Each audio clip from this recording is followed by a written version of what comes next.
The balanced minnow that I use a lot for basically to imitate, well, it's the balanced leech.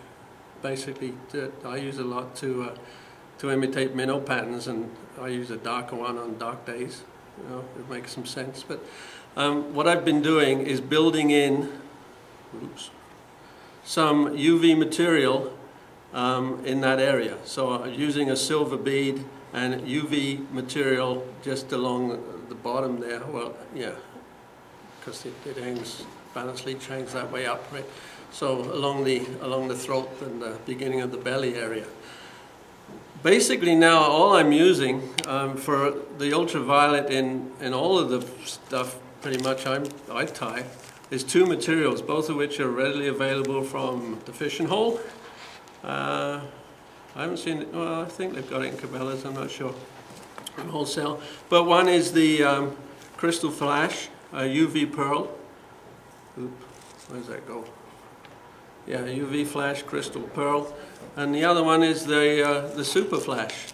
Interestingly, both from Superfly. Yeah. This is... yes, those are in Cabela's. Are they? I put them there. Oh, okay. So, yeah. So, readily available. Unlike Todoishi's... What was that stuff called? Vampire? Was that kind of purplish stuff? Yeah, Vampire Vippy or something it was called, which you can... I don't know. I've only found it at some store in Scotland. Yeah, those two materials. And this, for example, uses the Crystal Flash, just a little part of Crystal Flash.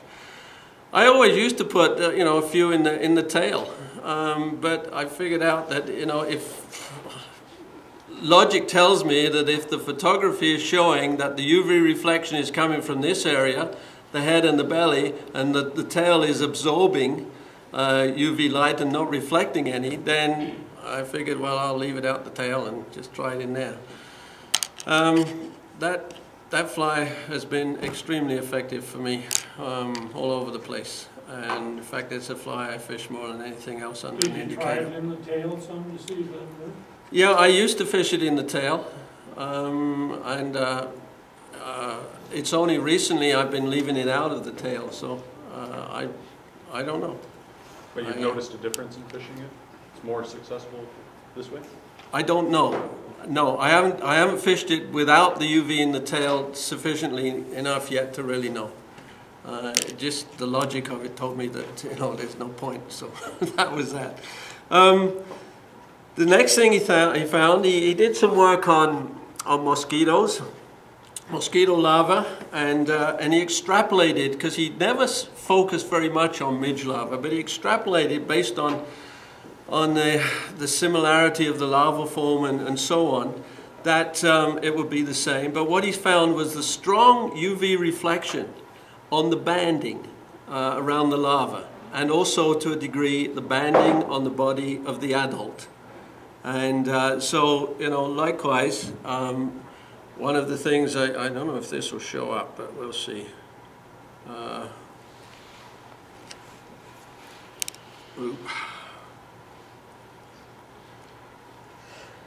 Again, basically, all I use, and I'll tell you, whoops, hold on. Right at the device. I'm not too well coordinated here. Right at the device is good.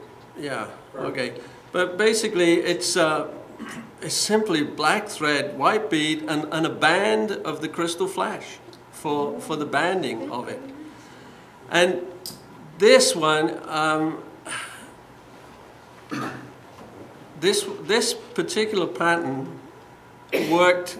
Well, I guess I fished it for the first time back last April down in Loon Lake in southern BC. Girard rainbows, and they were deep. These Girards, they wouldn't come up. So we were fishing 25, 30 feet down, depending on the structure. This was the only thing we found that worked. Interestingly, was chironamids with some UV in it, some UV in the banding. And they worked for us reasonably well. Did it matter what color? You know, it really didn't seem to. I know I was fishing down there with Don Anderson, Warren Taylor, a couple other guys. We were primarily using black. Don was using some greenish thing, but he was catching fish too. But again, he'd been at the Oishi seminar. He'd incorporated some UV into this as well. And so, yeah, I'll tie one of these up in just a second, if I can ever shut up. But yeah, basically, very simple chironamid pattern, but very effective. And there's a variation on that I used up at Swan Lake. Then there was another guy there who he saw me catching fish and said, "What are you using?" And I gave him a couple of these, and he had 100 fish day on 2 of these things. Wow. The only real difference on this one is that I decided I was going to try just putting some of this UV crystal flash as a little teeny beard on the thing. No, I didn't even use it for ribbon. I just put it as a little beard on it. And yeah, it was very effective. And again, it's not only the depth. You know, it's not only that this is effective at depth, where it's visible at depth, whereas other colors aren't, they fade. It's also sideways too, because you know, for the same reason, a fish 40 feet away is going to be able to see ultraviolet reflection that if it were just regular colors, it would not be able to see, because this light reflects over such a long distance. And especially, as I say, in water that's murky and stained and whatever. And just a couple others very quickly. He found with most nymphs, especially damsel and dragonfly nymphs, that there was very little, well, there was a little bit of UV in the tail area, but there was a moderate degree of UV in the body in a segmented fashion. Again, a little bit like banding, but that's he was finding, but only in the males. So I don't know whether you tie your male dragonfly and damselfly nymphs differently than your female ones. I don't know how you do that. How do you tell the difference? But anyway, you know, the males have a little degree. So again, for this one, you clip the hook off of the girls. Yeah, this could get into an interesting discussion about. Yeah. Anyway, just a little bit of banding with this super flash around marabou and a little bit of flash in the tail too. On a damsel nymph and on most other nymphs. The other thing is he found on the top of the thorax too, on virtually every sort of nymph that he looked at, there was some UV reflection from the top of the thorax, interestingly. What else did he find? Mayflies. Moderate UV on the body, but where he saw the UV reflection most on the mayfly adult was on the wings. And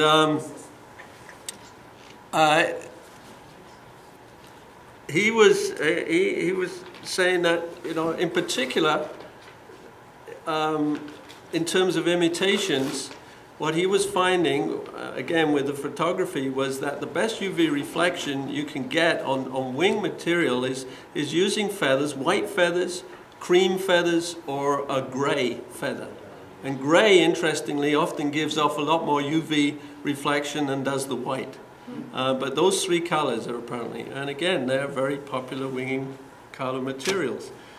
Caddisflies, no UV reflection in the wings. And he figures that's a survival thing in that they're, you know, where the caddisflies usually rest.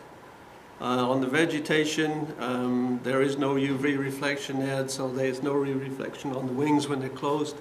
So, you know, they're protected to an extent. There is some on the body, not a great deal. Back swimmers, boatmen, he didn't study those. He took no photography of them, whatever. That's one of the things I tried to follow up a little bit more. And without any solid evidence, there was only theory. And the theory is that there is UV reflection that trout will focus in on coming off of the underbody.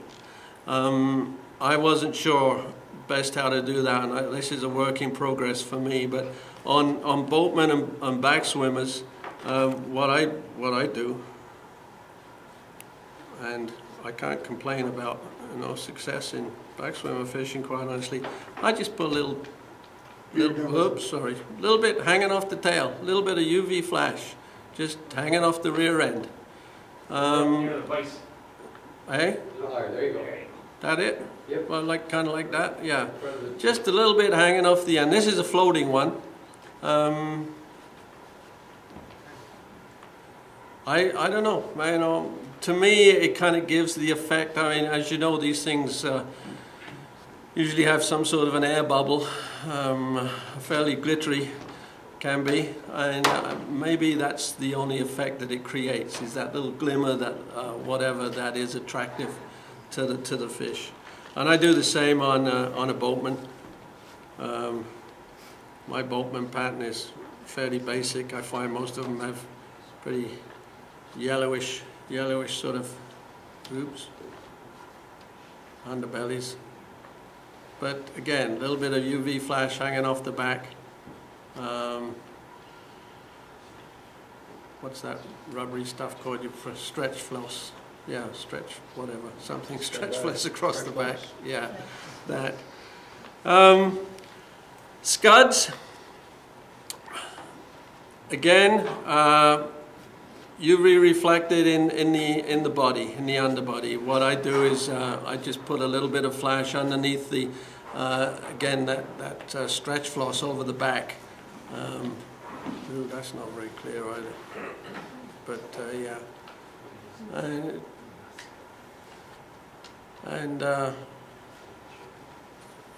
again, it's been a successful scud pattern for me, that one. The only other one I brought along is one I haven't yet tried, and I figured I'd try this, having watched Emerson last week for lake whitefish this winter. So I just used some of that. What's that stuff called? That laser wrap. Laser wrap, but underneath it I put a little bit of UV pearl. Oops. Hold on a minute. Jeez. Anyways, yeah. Like in the vice. Yeah, okay, so there she be. And this is supposed to be about tying, isn't it? Yeah. You're doing fine.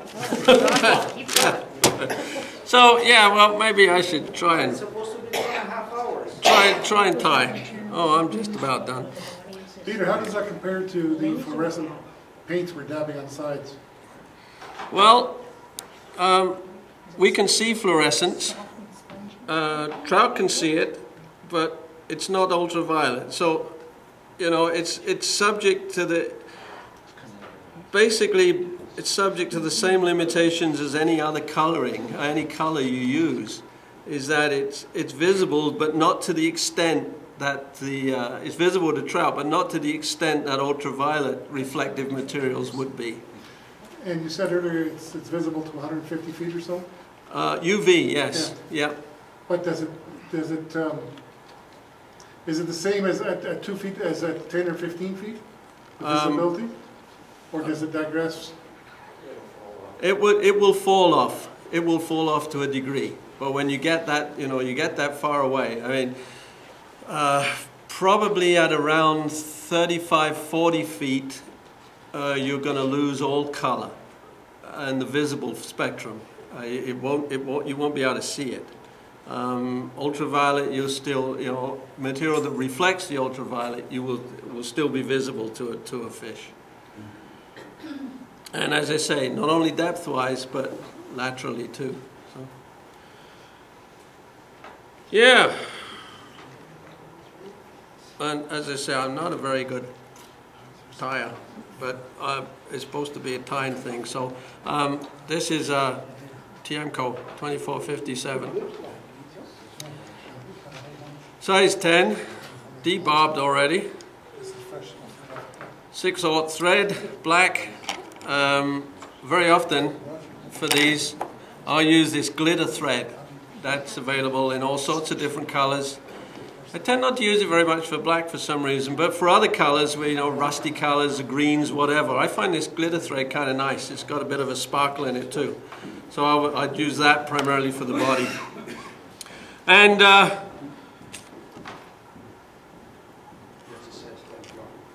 What size is your hook? this is a 10, 2457 Tiemco scud hook, so it's 2x short, 2x heavy.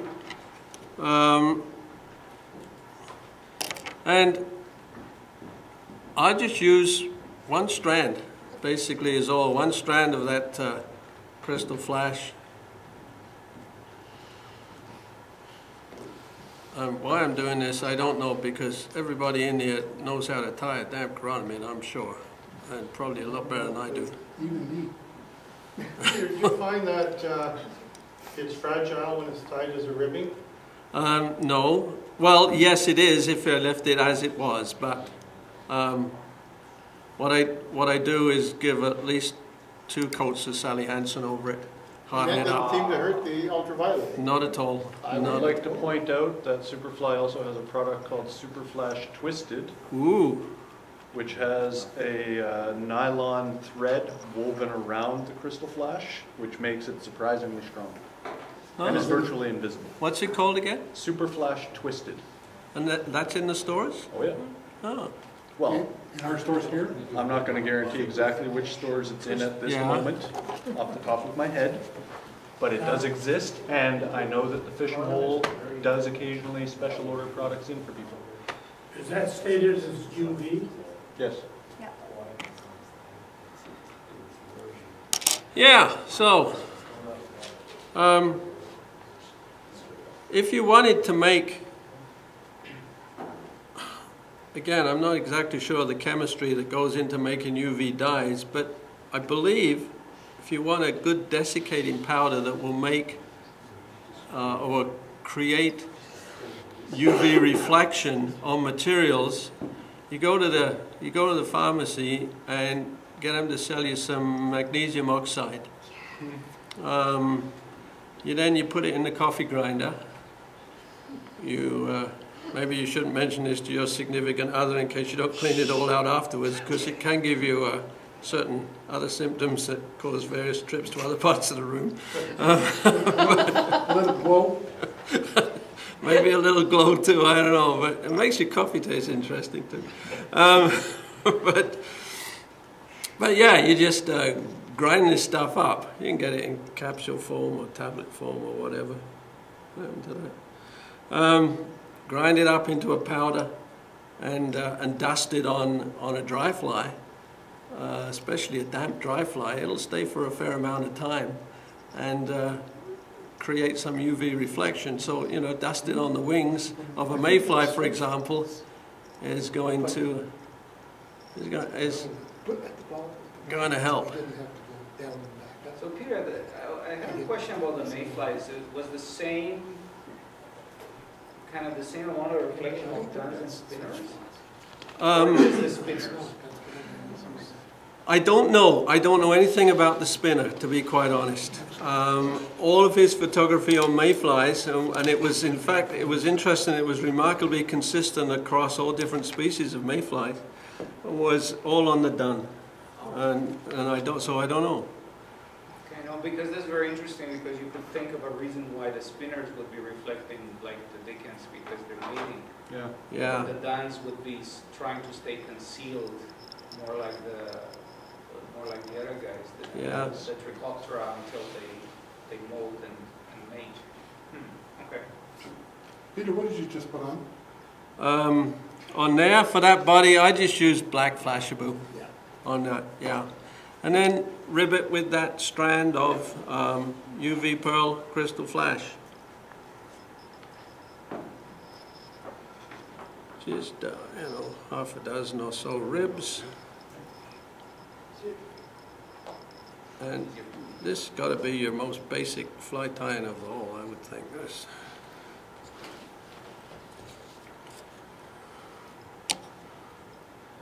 And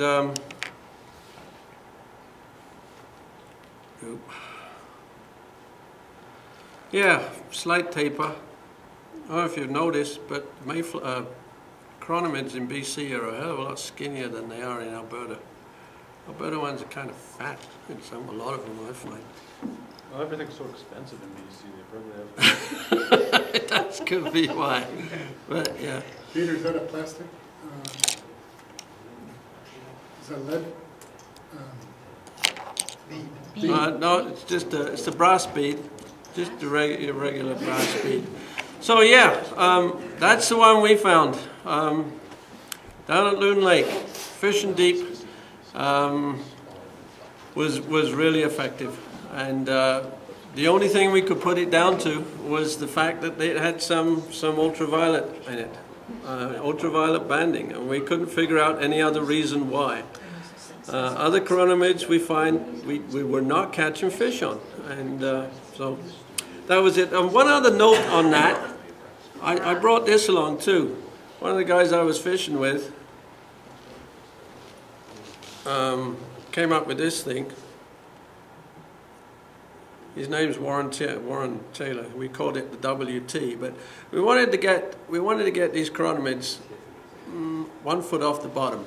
So rather than putting on forceps and losing forceps, he came up with this: just a little bit of foam and a sinker and a bit of backing line, and you just you tie on your chironamid, you hook it into the foam. You have one of those Phil Rowley type whatevers, and you just drop it. And then, you're going to, right on the bottom, you know exactly where the bottom is, so then you just lower that indicator a foot or 6 inches or whatever it is. You know exactly where that fly is going to be in terms of its distance from the bottom. They're damn easy to make, and they're very simple, and you don't lose forceps, because I know they're trying to do it with forceps.